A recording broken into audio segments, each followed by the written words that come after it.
They say that Paris is a city of 1,000 villages, and no more so than at a moment like this.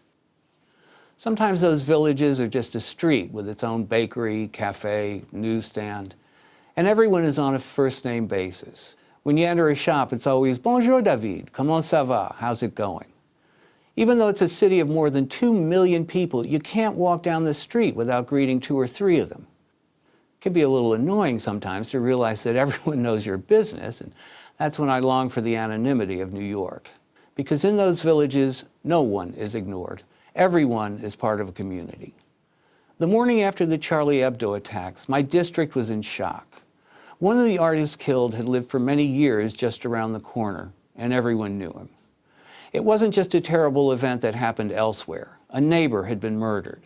And that's why in January, the city marched and proclaimed, "I am Charlie." I watched the events Friday night helplessly from New York and tried frantically to call friends and make sure they were safe. But that'll be just the beginning. As the names of the victims are released, there will doubtless be people whose death will touch someone in our village. Some people I spoke with complained about the lack of security.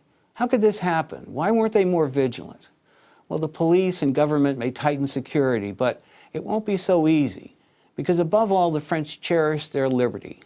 They won't allow a Patriot Act or metal detectors to constrain their freedom. A friend of mine who owns a bistro wrote that he and his staff have opened as usual, even though they aren't far from the site of the killings. Paris is bruised, he said, but the light of the city must not be extinguished, even for one day. It won't.